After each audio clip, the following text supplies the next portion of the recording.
오늘은 창세기 4장을 공부할 텐데요. 이 창세기 4장은 최초 사람 아담과 하와가 하와를 통하여 출생하게 된 가인과 아벨 두 형제 사이에서 벌어진 이야기를 말하고, 그리고 인류의 문명의 시작을 이어서 말하고 있습니다.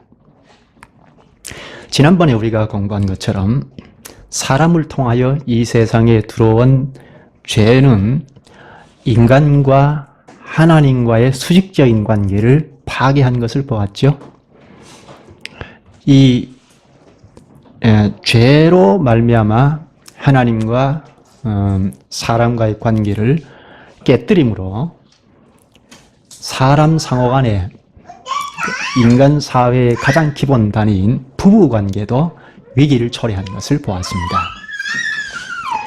위로 하나님과 관계가 형성되지 못하니까 사람 상호 간에도 하나를 이룰 수 없고 위기를 초래한 것을 보았는데요.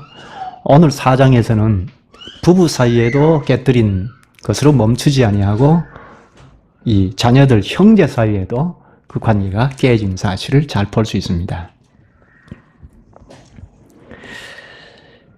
오늘 형제 사이를 파괴하는 이 이야기는 가인과 아벨의 이야기라기보다는 형제를 죽인 가인의 이야기입니다. 이 가인의 이야기인 것을 강조하기 위하여 저자는 계속하여 아벨을 소개할 때도 가인의 아우 아벨이라는 이야기를 지속적으로 합니다. 가인이 동생 아벨을 죽인 이 이야기는 인간이 죄를 짓고 동쪽으로 에덴 동산에서 동쪽으로 추방당한 이후에 있었던 맨 처음 살인사건입니다. 성경에 기록된 맨 처음의 살인사건입니다. 이 가인 이야기는 크게 네 부분으로 나눌 수 있는데요. 1절에서 16절까지는 가인과 아벨의 이야기, 오늘 우리가 볼 내용입니다. 그리고 17절에서 22절까지는 가인의 계보를 말하고, 그리고 23절에서 24절은 람에게 노래를 말하고, 그리고 넷째 25, 26절은 셋과 에노스의 출생 이야기입니다. 이렇게 서로 연관성이 없어 보이는데요. 그러나 사회 발전을 암시하는 문구들을 사용하여 통일성을 유지합니다. 저자가 언급하는 사회 발전은 7가지입니다. 농업, 가인이 농사를 지었죠. 그리고 축산업, 우유나 털, 가죽을 생산하는 아마 아벨이 그것을 했을 것입니다. 그리고 도시화, 17절에 가면 가인이 동쪽으로 쫓겨나서 도시를 형성한다고 하는데요. 그 다음에 목축업, 소나 양, 가축을 기르는 거죠. 20절에 보면 야발이 육축 치는 자의 조상이라고 합니다. 그리고 음악, 21절에 보면 유발이 수금을 타고 퉁소를 부는 사람의 조상이 되었다고 합니다. 그리고 광물, 22절에 보면 실라 자손 두발가인이 굴이나 쇠를 가지고 기구를 만드는 일을 했다고 합니다. 그리고 종교, 26절에 가면 셋과 에노스 때에 비로소 사람들이 여호와의 이름을 부르고 예배하기 시작했다고 합니다. 이렇게 농업, 축산업, 도시화, 목축, 음악, 광물, 종교 7가지 사회 발전을 말합니다. 4장에서는 이렇게 7이라는 숫자를 아주 반복해서 쓰는데요. 7은 완전수를 말합니다. 15절, 24절은 7배의 심판을 선언하고, 그리고 라멕은 아담의 7대손이라는 것을 말합니다. 그리고 라멕의 노래가 7배와 77배를 노래합니다. 아담에서 라멕의 자손들까지 언급된 이름이 7을 2번 곱한 14개에 이릅니다. 아벨 형제 이름, 이것을 7차례 언급합니다. 또 하나님 여호와 하나님이 우리가 앞에서 본 1장 1절에서 2장 3절까지 해서와 같이 2장 4절에서 4장 마지막 절까지도 35차례, 즉 7 곱하기 5 해서 35차례나 등장합니다. 또 성경에 기록된 70번째 성호 사용이 4장 마지막 절 보면 그때에 비로소 사람들이 여호와의 이름을 불러 예배하기 시작하였다 하는 데서 이루어집니다. 이렇게 7이라는 숫자를 아주 반복해서 사용하는데요. 그것을 좀 유념하면 좋겠고요. 이제 본문으로 들어가서 우리가 볼 내용은 오늘은 4장 전체를 생각하기가 어렵고 1절에서 16절까지 생각하겠습니다. 1절에서 16절까지 내용은 가인과 아벨의 내용입니다. 우리가 잘 아는 내용이죠. 이 가인과 아벨의 이 이야기는 성경의 첫 번째로 기록된 예배와 관계된 이야기입니다. 예배에 대한 사람의 마음가짐이나 재물 등 여러 가지 면에서 우리에게 큰 도전을 줍니다. 인류가 범죄하여 에덴 동산에서 쫓겨난 후에 최초의 이야기가 예배에 관한 이야기라는 것이 매우 고무적입니다. 예배에 관한 것을 타락 후에 에덴에서 쫓겨난 후에 첫 번째로 다룬다는 것은 그만큼 하나님과 사람이 하나님과의 관계 회복이 중요하다는 이야기입니다. 예배에서 하나님과 관계 회복이 안 되면 사람은 하나님 앞에 도무지 나아갈 수 없다는 이야기입니다. 그래서 이 에덴 동산에 쫓겨난 이후에 첫 번째로 예배에 관계된 것을 다루고 있습니다. 근데 문제는 또 최초부터 하나님께서 받지 않으시는 예배가 시작되었다는 것도 같이 가르칩니다. 1절부터 보죠. 아담이 그 아내 하와와 동침하매 하와가 잉태하여 가인을 낳고 이르되 내가 여호와로 말미암아 등남하였다 하니라.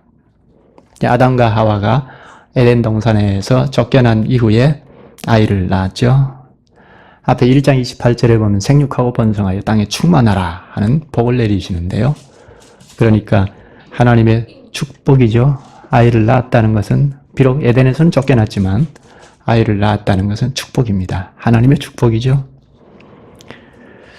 여기 가인이라는 것은 등남을 뜻하는 히브리어 카니티와 연결이 되는데요.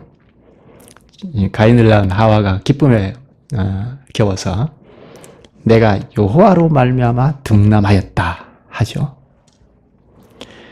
2절에 그가 또 가인의 아우 아벨을 낳았는데 아벨은 양치는 자이었고 가인은 농사하는 자이었더라.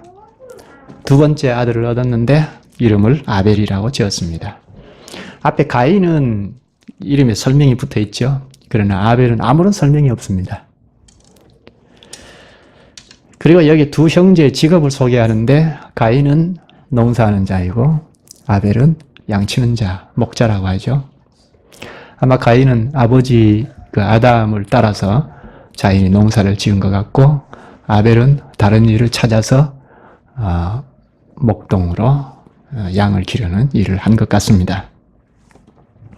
이때는 고기를 주식으로 할 수 있는 때가 고기를 먹었던 때가 아니기 때문에 아마 아벨이 양을 쳐서 가죽을 얻는다든지 털을 얻는다든지 또 우유를 얻는다든지 아마 했을 것으로 생각이 듭니다. 3, 4절을 보면 농부였던 가인은 당연히 땅의 소산물을 하나님께 바치면서 예배를 드렸고 아벨은 자기가 키운 양 첫 새끼하고 기름을 드리면서 예배를 드렸다고 합니다. 그런데 하나님께서 아벨의 제사는 받았고 가인의 예배는 받지 않았다고 이야기하죠. 이 점은 오늘 우리가 예배를 드리면 하나님께서 다 받으신다 하는 이 생각을 고쳐먹게 하죠. 예배를 드리면 하나님 다 받으신다 하는 이 생각이 틀렸다는 이야기입니다. 가인의 예배는 안 받으셨다 하는 데서 우리에게 가르치죠. 무엇 때문에 하나님께서 아벨의 예배는 받으시고 가인의 예배는 받지 않으셨을까요? 그 이유를 얼른 알기는 쉽지 않습니다. 그러나 이 본문을 잘 읽어보면 그 원인을 잘 알 수 있습니다. 두 예배의 차이는 예물을 바친, 그 예물에 있다기보다는 예물을 바친 예배자의 그 자세나 예배자들의 마음 상태에 있다고 볼 수 있습니다. 가인과 아벨은 예배 드리는 그 목적과 자세에서 큰 차이를 보입니다. 그러니까 자세가 중요합니다. 3, 4절을 눈여겨봅시다. 세월이 지난 후에 가인은 땅의 소산으로 제물을 삼아 여호와께 드렸고 아벨은 자기도 양의 첫 새끼와 그 기름으로 드렸더니 여호와께서 아벨과 그 제물은 연락하셨으나 먼저 아벨의 제물 무엇이죠? 첫 새끼와 그 기름이라고 하죠. 첫 새끼, 우리가 얼른 떠오르는 것이 있죠? 첫 새끼, 첫 열매입니다. 첫 열매가 무엇이죠? 우리가 예배와 헌금의 정신을 가르치는 것이 첫 열매입니다. 첫 열매는 밭에 소산물이 있는데 추수하기 전에 첫 열매를 따서 제사장에게 갖다 바치면, 하나님께 바치면 하나님께서 그 밭의 모든 소산물을 다 받으신 걸로 하죠. 그러니까 첫 열매는 대표의 정신으로 바치는 거죠. 첫 새끼를 바쳤다는 것, 그런 정신입니다. 아벨이 양을 기르는데 이 양의 첫 새끼를 바쳤다는 것은 모든 양이 하나님의 것입니다 하는 대표의 정신이 거기에 포함되어 있습니다. 그러니까 첫 새끼를 바치지만 나머지 양들은 다 하나님의 것입니다. 그 하나님의 것을 아벨이 받아서 기쁨을 누리고 하나님 감사하고 하는 거죠. 그 첫 열매, 첫 새끼의 의미는 그런 의미입니다. 나의 소산의 모든 것을 여기에 담아서 드립니다 하는 것이 첫 새끼에 담겨 있습니다. 또 여기 기름으로 드렸다고 하죠. 기름은 무엇이죠? 기름은 살찐 짐승을 말합니다. 기름은 나중에 그 이스라엘 백성들, 출애굽한 이스라엘 백성들에게 제사를 가르칠 때 기름은 하나님의 것이라고 해서 다 하나님께 바치도록 했죠. 그러니까 그 소산물의 최고의 것을 하나님께 바치도록 하신 것입니다. 하나님의 것이다 하고 따로 구별하셨는데요. 그 정신이 여기에 있습니다. 물론 나중에 이스라엘 백성들에게 이야기한 것을 거슬러 직대입해가지고 이야기할 수는 없지만 기름으로 드렸다는 것은 살찐 짐승을 드렸다는 것은 틀림없습니다. 그 정신이 여기 아벨이 드린 제물에 있습니다. 그러나 가인이 드린 제물은 땅의 소산으로 드렸다고만 하죠. 세월이 지난 후에 가인은 땅의 소산으로 제물을 삼아 여호와께 드렸고 그걸로 설명이 더 이상 없습니다. 아벨은 짐승들 중에 가장 좋고 기름진 양을 제물로 선별하여 드렸습니다. 이것은 뭘 말합니까? 예배 드리는 현장도 그렇지만 예배 드리기 이전의 문제이죠. 첫 새끼를 선별하는 것, 그리고 기름진 것, 그 살찐 짐승을 선별해야 하잖아요. 그러니까 예배 드리기 전에 벌써 준비하는 자세이죠. 준비 없이는 이런 살찐 것을 드릴 수 없잖아요. 뭐 아무거나 데리고 와서 드릴 수 있잖아요. 그러니까 미리 준비했다는 것을 여기서 볼 수 있습니다. 그러나 그 반면에 가인은 많은 생각을 하지 않아도 농산물을 동생 아벨을 따라와서 드릴 수 있죠. 마치 우리가 시간이 되면 그저 와서 별 생각 없이 와서 예배에 참여하는 것과 똑같습니다. 가인의 예배는 형식에 치우쳤을 수 있습니다. 그 결과를 보면 그건 분명한 사실입니다. 이 이야기는 제물에 관한 이야기가 아니고 예배에 임하는 자의 자세입니다. 가인처럼 그저 아무 생각 없이 예배에 임하는 자, 마지못해서 예배 드리는, 그것은 하나님 앞에 죄를 범하는 이야기라는 것입니다. 우리가 성경 여러 곳을 통하여 예배에 대하여 줄기차게 배웠지 않습니까? 어느 한 곳이라도 예배에 대한 자세에서 형식화되면 범죄라는 것, 하나님 앞에 수치라는 것을 끊임없이 생각했죠. 예배에 대하여 주제를 놓고 생각하기도 하고, 그리고 사사기, 룻기, 사무엘 상하 지금까지 이스라엘 백성들이 예배와 관련해서 형식화될 때 그들이 사정없이 배도하고 타락했다는 점을 끊임없이 생각을 했죠. 이스라엘 백성들이 배도하고 타락한 근본 원인은 하나님과의 관계 회복입니다. 하나님과 관계가 회복이 안 되기 때문에 끊임없이 배도하는데 그 관계 회복은 어디에서 됩니까? 하나님을 만난 예배에서 되지 않습니까? 이런 점을 비추어 봐도 최초의 예배의 문제도 가인의 문제도 아벨의 문제도 그들이 예배에 임하는 자세의 문제입니다. 신약 히브리서 11장을 얼른 한번 찾아보십시다. 히브리서 11장. 여기 가인과 아벨의 제사를 확실히 알 수 있습니다. 히브리서 11장 4절을 보겠습니다. 우리가 잘 아는 말씀인데요. 믿음으로 아벨은 가인보다 더 나은 제사를 하나님께 드림으로 의로운 자라 하시는 증거를 얻었으니 하나님이 그 예물에 대하여 증거하심이라. 저가 죽었으나 그 믿음으로써 오히려 말하느니라. 아벨은 믿음으로 드렸다 하죠. 여기 아벨의 예배는 믿음으로 드렸다 하는 이 문장 안에 모든 것이 다 들어가 있습니다. 그렇죠? 믿음으로 드렸다는 이 말 안에 다 담겨 있죠. 그러나 가인은 믿음으로 드렸다는 평가가 없습니다. 우리가 뒤에 보겠지만 가인이 예배를 드린 이후의 자세를 보면 그리고 끔찍한 살인의 행위를 보면 가인이 믿음이라는 것은 조금도 없는 사람인 것을 알 수 있습니다. 예배가 형식적이었음을 알 수 있습니다. 자, 본문으로 돌아가서 방금 읽은 거 조금 더 보면요. 믿음으로 아벨은 가인보다 더 나은 제사를 하나님께 드림으로 의로운 자라 하시는 증거를 얻었으니 하죠. 여기 아벨은 믿음으로 드린 예배를 통하여 주님으로부터 너 의롭다 증거를 얻었다고 합니다. 자, 예배가 이런 것입니다. 믿음으로 예배를 드린 이후에 하나님으로부터 너 의롭다 하는 증거를 얻는 것입니다. 예배를 통하여 주님으로부터 의롭다 하는 증거를 얻었다고 하죠. 또 끝에 보면 저가 죽었으나 그 믿음으로써 오히려 말하느니라. 아벨은 오래전에 죽었습니다. 그러나 지금도 아벨은 말하고 있습니다.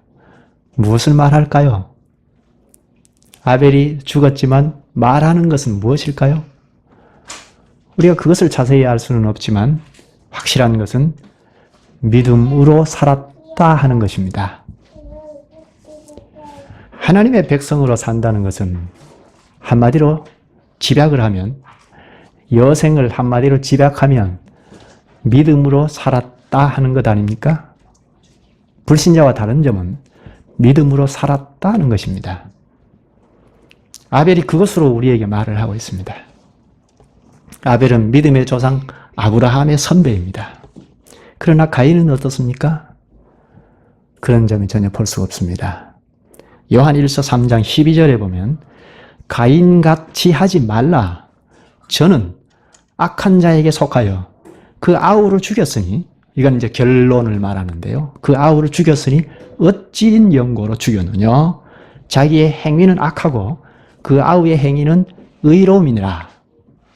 여기 가인은 악한 자에게 속했다는 이야기를 딱 하고 말합니다. 아벨과 구분을 짓습니다. 악한 자에게 속하여 그 아우를 죽였다고 하죠. 자, 가인은 악한 자에게 속했다고 하는데 악한 자는 마태복음 13장에 보면 마귀라고 합니다. 가인은 아담이 범죄한 이후에 그대로 마귀 편에서 살아온 자입니다. 마귀 편에서 마귀의 말을 즐겨 듣고 그대로 유지해서 온 자입니다. 하나님의 말씀을 그렇게 좋아하지 않습니다. 아담이 범죄한 후에 징계를 받아 가슴에 사무치도록 자녀들을 키웠을 거 아닙니까? 하나님의 말씀을 가르쳤을 거 아닙니까? 하나님의 말씀을 크게 듣지 않으면 마귀에게 유혹을 당해서 마귀 편에서 못 빠져나온다. 하나님의 말씀을 들어야 한다 하는 것을 줄기차게 가르쳤지 있지 않겠습니까? 아담은 실제적으로 경험한 자이니까 자녀들을 기르면서 줄기차게 가르쳤을 것입니다. 하나님의 말을 크게 듣지 않으면 마귀에게 속한다. 마귀에서 빠져나올 수 없다 하는 것을 줄기차게 가르쳤을 것입니다. 그러면서 이것은 예배에 있다.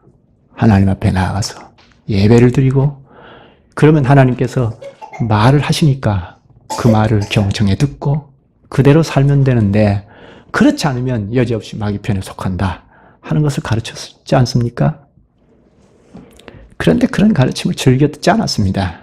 오히려 느슨하게 살고 이것저것 주변을 맴돌았을 것입니다. 물론 가인이 힘써 악한 마음을 가지고 악을 쫓았다기보다는 하나님의 말씀을 그렇게 즐겁게 듣지 않았다는 것입니다. 그러면 자연히 하나님의 말씀에서는 멀어지고 우리의 육신은 어떻습니까? 이 세상과 마귀와 동맹을 맺었다고 그러죠. 아담이 범죄한 직후부터는 모든 인류가 그 육신이 세상과 마귀와 동맹을 맺고 있습니다. 그러니까 하나님의 말씀에 청렴하지 아니하면 자연히 느슨해져서 점점 이 세상을 짝하게 되고 마귀의 편에 들어갈 수밖에 없죠. 인간은 별 수 없습니다. 하나님 앞에서 그분의 말씀을 크게 듣는 일에 느슨하면 점점 그렇게 됩니다. 그러면 깊은 수렁에 빠지죠. 가인은 아담 밑에 있어서 자라기를 그렇게 아담의 교육 방식대로 자라지 않았습니다. 아담이 누차 가르치고 또 가르치고 가르쳤을 텐데 그것을 그렇게 귀담아 듣고 자라온 것이 아닙니다. 그런 점을 두고 요한은 요한일서 3장 12절에 마귀에게 속하였다고 합니다. 주님의 말씀을 철저히 순종하는 신자로 자라지 못하면 예배를 바르게 드릴 수 없고 그럼 결국은 마귀가 좋아하는 쪽으로 기울어집니다. 본문으로 들어가서 5절에 보면 가인이 자신의 예배가 거부당하자 하나님께 매우 화를 냈죠. 예배에서 하나님과 관계가 회복되지 못하니까 불평불만을 터뜨렸습니다. 주님께서 예배를 거부하셨으면 이거 큰일 났다 하고 자신을 돌이켜보고 이게 어찌된 일인가 하고 회개해야 하지 않습니까? 우리가 상식적으로 생각해도 그렇죠? 아이들이 이웃집 아저씨, 매일 보는 아저씨에게 안녕하고 자기 친구에게 절하듯이 절을 하면 불러서 야단을 치든지 교정을 하든지 해서 너 다시 절해보라 해서 그렇게 교정하지 않습니까? 그러면 그렇게 교정한 대로 하면 바르게 절을 하죠. 예배는 절배자를 써서 하나님 앞에 절하는 것인데 그 절을 받지 않으셨으면 큰일 났다 하고 교정을 받든지 하는 자세를 취하면 희망이 있잖아요. 그러면 하나님이 불러서 다시 교정을 해 주시지 않겠습니까? 그런데 노를 바랬습니다. 하나님 앞에서 절하는 태도를 보면 그가 참 신자 노릇 하는지 안 하는지 알 수 있죠. 예배에서 결정이 납니다. 참 신자 같으면 설사 잘못 예배를 드렸으면 그것을 지적을 하면 이거 큰일 났다. 나는 이거 죽지 않을까. 그런 경외의 심정을 가지고 주님 앞에 나아가면 회복해 주시지 않습니까? 그런데 가인은 불만을 터뜨렸습니다. 6절에 보면 여호와께서 가인에게 이르시되 내가 분하여 함은 어찌미며 안색이 변함은 어찌미뇨. 이걸 그냥 우리말로 하면 너는 어찌 그러냐 그 말입니다. 너는 어찌 그러냐. 이것은 가인의 죄와 어리석음을 지적하는 것입니다. 너는 어찌 그러냐. 이 말씀은 죄와 그의 어리석음을 지적하는 것인데 또 한편으로는 앞으로는 그렇지 않도록 하라 하는 경고입니다. 하나님은 어느 누구든지 멸망받기를 원치 않으시고 회개할 것을 바라십니다. 사람은 한두 번 잘못하면 그걸 탁 약점을 잡아서 발목을 잡고 언제든지 놓지 않죠? 그러나 하나님은 한두 가지 약점이 있어도 돌이키고 회개하고 회복하기를 바라시는 분입니다. 여기 가인의 태도와 하나님의 말씀을 잘 보면 가인의 마음이 그렇게 그러니까 시기가 가득한 것을 알 수 있습니다. 아벨의 예배는 받으시고 자기의 예배는 받지 않으셨다 하는 데 대해서 불만이 가득한 것은 아벨과 시기 질투가 있었다는 것입니다. 그 예배를 시기로 드리는 것이 아니죠. 아벨의 예배를 받고 나는 왜 안 받았는가? 시기할 일이 아니라 왜 그런가? 냉철히 생각할 일이죠. 참으로 안타까워서 하나님은 너는 어찌 그러냐 하시고 7절에 내가 선을 행하면 어찌 낯을 들지 못하겠느냐? 선을 행치 아니하면 죄가 문에 엎드리느니라. 죄의 소원은 내게 있으나 너는 죄를 다스릴지니라. 여기 좀 어려운 말인데요. 7절이 선을 행치 아니하면 죄가 문에 엎드리느니라. 먼저 선을 행치 아니하면, 선을 행치 않는다는 것은 하나님 앞에 잘못을 뉘우치고 선을 추구하지 않으면 그런 말이죠. 죄가 문에 엎드린다.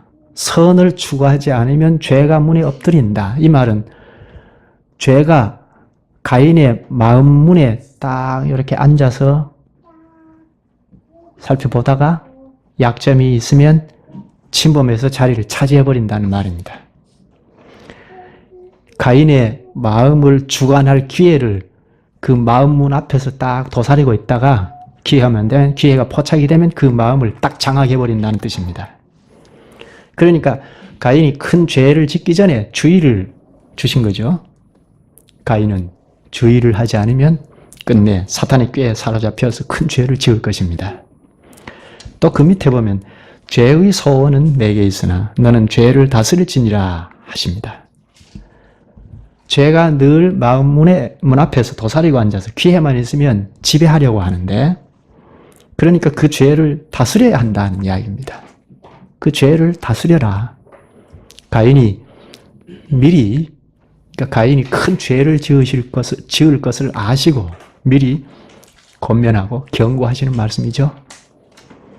한마디로 오늘 우리말로 하면 악한 계획을 버리고 하나님의 말씀을 따라라는 뜻입니다. 이렇게 엄한 경고를 들은 가인은 어떻게 합니까? 8절에 가인이 그 아우 아벨에게 고하니라. 그 후 그들이 들에 있을 때에 가인이 그 아우 아벨을 쳐 죽이니라. 하나님께서 말씀하셨어도 아무런 소용이 없죠. 죄가 문에 엎드린다. 그 죄를 다스려야 한다. 우리말로 하나님의 말씀을 따라야 한다. 하셨는데 하나님이 말씀하신 것 아무런 의미가 없게 되었습니다. 하나님의 말씀을 어떤 말씀이든지 무시하게 되면 죄의 노예로 방황하다가 마침내 동생을 살인한 무서운 죄를 범하기까지 합니다. 동생을 죽였다는 이 무서운 결과는 원인이 있어 나타난 결과입니다. 결과를 보면 우리가 끔찍하지만 그것은 원인이 있습니다.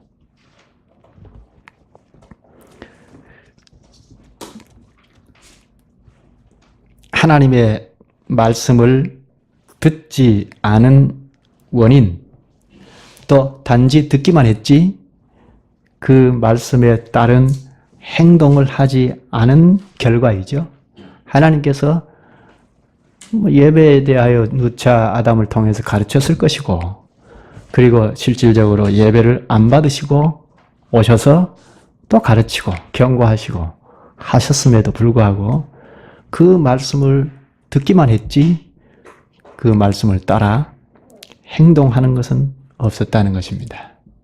그러니까 실천적 무신론자이죠. 말씀은 듣는 자리에 있으니까 듣기는 하지만 실천하는 일에는 없었다는 것입니다. 마귀는 이렇게 말씀에 서 있지 못하는 자를 유혹한다는 것을 우리가 창세기에서 극명하게 배웠습니다. 말씀에 서 있지 아니하면, 그때 하나님께서 말씀하시는 그 말씀을 쥐고 있지 않으면, 그 몇 가지 근본 원리만 이렇게 쥐고 있어서는 가인도 계획적으로 크게 해야 하겠다. 그랬겠습니까? 예배를 드렸지 않습니까? 예배 드리러 오는 사람이 어떻게 악한 마음을 가지고 계획적으로 악의를 가지고 온 사람이 있겠습니까?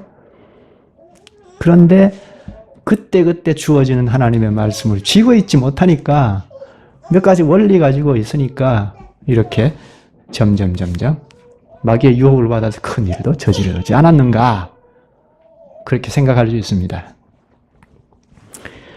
여기 가인이 그 아우 아벨에게 고하니라 하는데 가인이 아벨에게 무슨 말을 했을 것 같습니까? 아마 우리 들판으로 일하러 나가자, 둘러 나가자 그랬을 것 같습니다. 새 번역에는 그렇게 번역을 했는데요. 우리 둘러 나가자 하여 들판에서 아벨을 쳐 죽였습니다.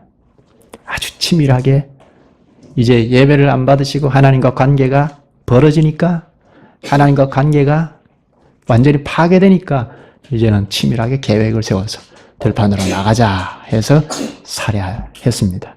살해한 후에는 하나님 앞에 속이려고까지 합니다. 9절에 여호와께서 가인에게 이르시되 내 아우 아벨이 어디 있느냐? 그가 가로되 내가 알지 못하나이다.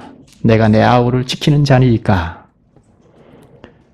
하나님께서 처음 범죄한 아담에게 오셔서 하신 말씀과 비슷한 말씀이죠. 어디 있느냐 하는 이 질문, 이건 역시 자백이나 회개할 수 있는 기회를 주신 것입니다. 하나님이 이렇게 마지막까지 회개할 수 있는 기회를 주시는 것입니다. 아직도 늦지 않았다는 것입니다. 그런데 이런 배려도 모른 채 가인은 옛날 아버지 아담이 그랬듯이 자신을 변명하기에 급급합니다. 내가 알지 못하나이다. 내가 내 아우를 지키는 자니까. 가인은 아버지 아담보다 더 나쁩니다. 아담은 그래도 마지못해 자기 잘못을 시인을 했는데요.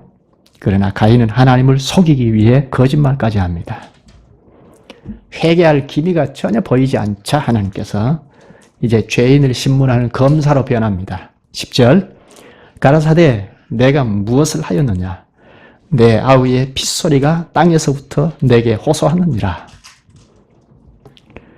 내가 무엇을 하였느냐?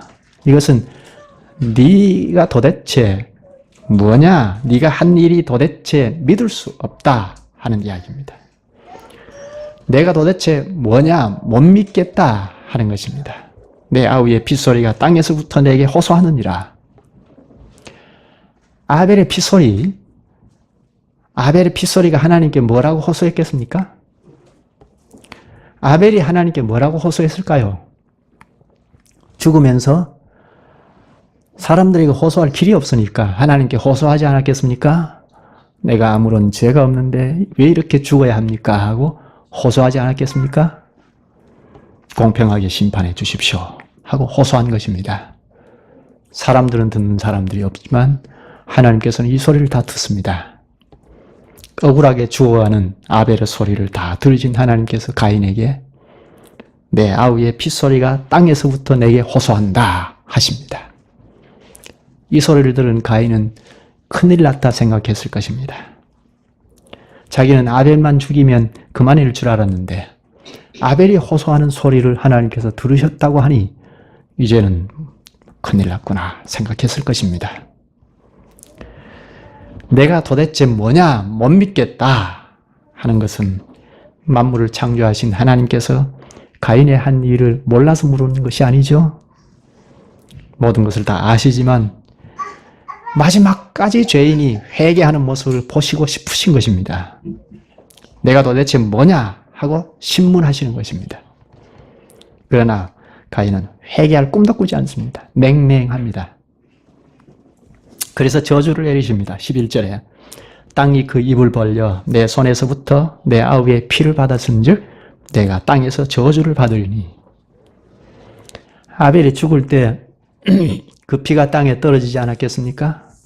이런 일을 하나님은 참아보지 못하십니다. 그래서 내가 땅에서 저주를 받으리니 하십니다. 가인이 지은 죄로 말미암아 땅이 또 한 번 저주를 받죠. 내가 밭 갈아도 땅이 다시는 그 효력을 내게 주지 아니할 것이요 너는 땅에서 피하며 유리하는 자가 되리라. 땅이 지금까지 효력을 냈던, 생산물을 냈던 것과는 현격히 떨어져서 이제는 대폭 생산력이 줄어들 것이라고 이야기합니다. 아담이 범죄했을 때 에덴에서 가졌던 생산력이 완전히 상실되었죠. 그러나 땀을 흘려서 일을 하면 생산력을 얻었습니다. 그러니까 소득을 가질 수 있었는데 가인이 범죄함으로 그것마저 잃게 되었습니다. 또 너는 땅에서 피하며 유리하는 자가 되리라 합니다. 떠돌아다니는, 유리한다는 것은 떠돌이가 된다는 이야기입니다. 농부였던 그가 농사를 지어도 소득이 얼마 얻을 수 없으니까 또 옮겨서 농사를 짓고 또 옮겨서 농사를 짓고 이것저것을 옮겨 다닐 수밖에 없습니다. 한 곳에 정착해서 살던 그가 죄로 인해서 떠돌이 인생, 방랑자가 된 것입니다. 이렇게 땅이 생산력이 대폭 줄겠다는 것과 가인이 방랑자가 된다는 이 선고를 받은 가인은 하나님께 호소합니다. 13절에 가인이 여호와께 고하되 내 죄벌이 너무 중하여 견딜 수 없나이다. 가인이 그제서야 그 죄벌이 중하여 견딜 수 없다고 호소합니다. 14절 주께서 오늘 이 지면에서 나를 쫓아내시죠. 내가 주의 낯을 배웁지 못하리니 내가 땅에서 피하며 유리하는 자가 될지라. 물은 나를 만나는 자가 나를 죽이겠나이다. 여기서 가인이 자기에게 임한 형벌을 한 4가지로 요약합니다. 첫째는 앞구절에서 이야기한 것처럼 땅이 저주를 받아서 생산력이 대폭 줄어들 것이라는 것. 그리고 둘째는 하나님의 얼굴을 볼 수 없다는 것. 그리고 셋째는 한 곳에 정착할 수 없이 떠돌이 삶을 살게 되는 것. 그리고 넷째, 누가 보면 죽이려 드는 것. 이 4가지 형벌을 받았는데 이 4가지 형벌 중에 가장 중요한 것이 하나님을 이제 볼 수 없다는 거죠. 가인은 부모와 함께 아담과 하와와 함께 살던 이 고향에서 떠나야 합니다. 하나님께서 그곳에서 쫓아내셨기 때문입니다. 죄를 지은 가인은 이제 한 곳에 머물러 있지 못하고 이곳저곳을 배회하면서 살 수밖에 없습니다. 또 동생을 죽인 사실이 알려지면 사람들이 가만히 두지 않을 것이 분명합니다. 그래서 하나님께서 쫓아내셨습니다. 무엇보다 가인은 하나님을 더 이상 볼 수 없다는 것이 가장 큰 형벌입니다.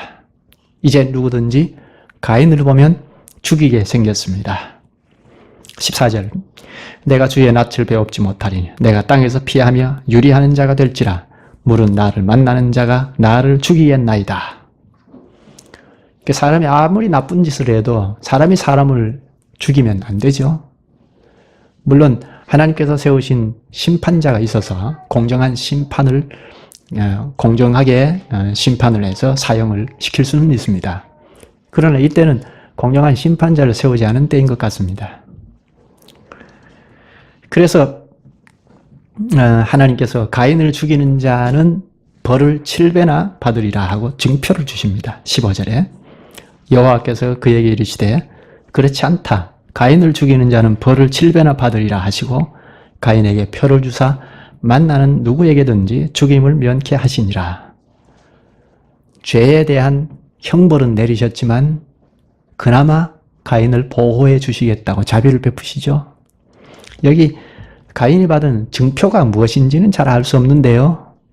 아마 무슨 증명서 같은 것이어서 그것을 사람들에게 내보이면 가인을 해칠 수 없는 것이 아닌가 그렇게 짐작할 수 있습니다. 그런데 가인이 두려워하는 사람들이 누구일까요? 여기 등장하는 인물은 아담과 하와, 가인과 아벨 뿐인데 가인이 누구를 두려워했을까요? 아마 친인척들이었을 것 같습니다.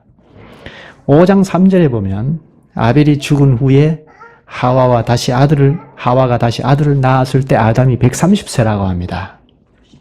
그러니까 가인이 아벨을 죽였을 때가 128, 9세쯤 됐겠죠. 그러니까 130세 정도 됩니다. 아담이 130세 정도 됩니다. 그러면 성인으로 지음을 받았으니까 130여 년이 지나는 동안 대략 2년에 한 명꼴로 자녀를 낳았다면 상당한 수이죠. 그리고 그 자녀들이 또 자녀들을 낳고 후손들을 낳았을 거 아닙니까?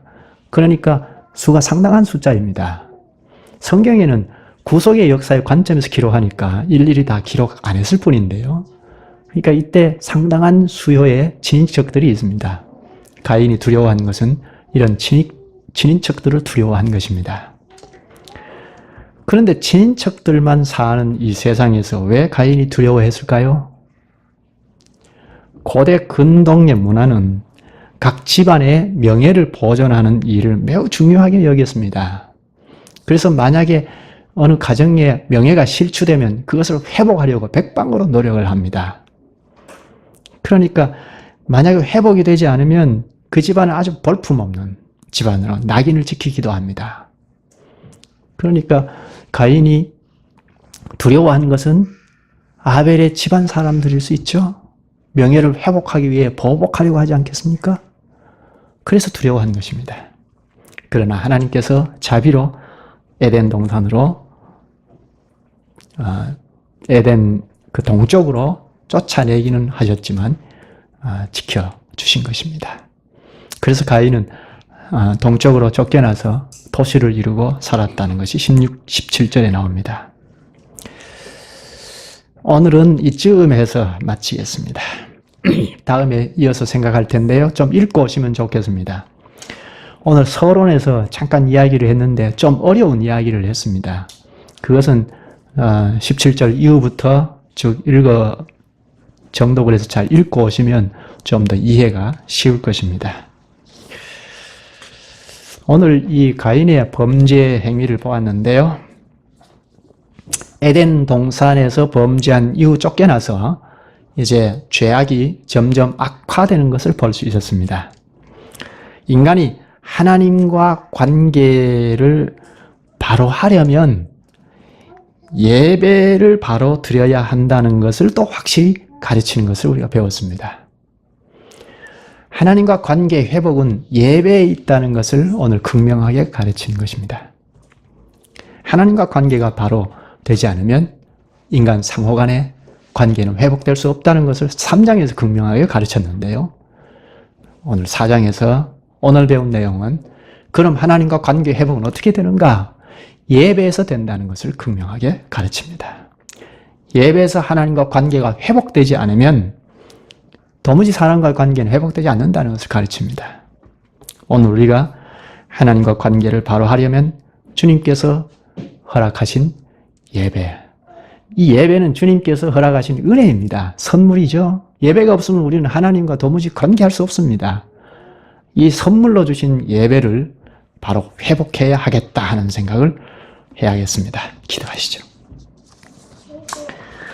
자비하신 주님, 주님께서 오늘 가인의 이야기를 통하여 그가 유리하는 자가 되고 이제 두 번 다시 하나님 앞에 나아갈 수 없게 된 것은 예배에서의 문제와 그 이후 그의 태도 문제인 것을 저희에게 크게 교훈하시옵나이다. 오늘 저희가 늘 살아가고 주님 앞에 나아갈 수 있는 것은 예배를 저희에게 주셨기 때문이옵나이다. 저희를 극진히 사랑하사 독생자 그리스도를 십자가에 내어주셔서 그분의 보혈로 씻음을 받은 자들이 주 앞에 담대히 나아갈 수 있게 하신 이 예배를 통하여 오늘도 저희가 주님을 뵙고 주님의 말씀을 듣고 정신을 차리게 되옵나이다.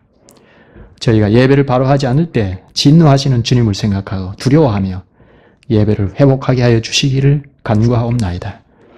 이는 저절로 되는 일이 아니기에 저희 안에 성령을 의지하고 정신을 차리고 그 성령의 이끄시는 진리의 말씀 안으로 들어가 말씀의 은혜를 누릴 수 있어야 하겠사옵나이다. 주님의 말씀의 은혜를 누리지 못하는 데서는 그저 형식적인 예배에 치우칠 수밖에 없고 그런 데서는 하나님의 진노하심의 자리에서 탈피하지 못하게 될 것이옵나이다. 이런 일이 저희가 존재하고 있는 우리나라 교회의 현실이고 진리의 말씀이 희귀하여 결국 교회 사회가 정체되어 한 발도 내딛지 못하게 되는 현실이 없나이다. 오늘 저희도 그리 많이 벗어나지 못한 가운데 있음을 알되 말씀에 비추어 절실히 인식하게 하여 주옵소서. 이런 인식의 결여가 지속되는 것은 결국 마귀가 최초 사람에게 하신 방식인 것을 생각할 때 저희가 각성하지 않으면 큰일이 일어날 수도 있겠다는 각오로 의식 전환을 할 수 있게 하여 도와주시옵소서. 주님은 기도하는 자를 들어주시고 새롭게 나아가게 하시는 분이시옵나이다. 주님, 저희가 자세를 낮추어 주님께 간구하게 하여 주시옵소서. 예수님의 이름으로 기도하옵나이다. 아멘.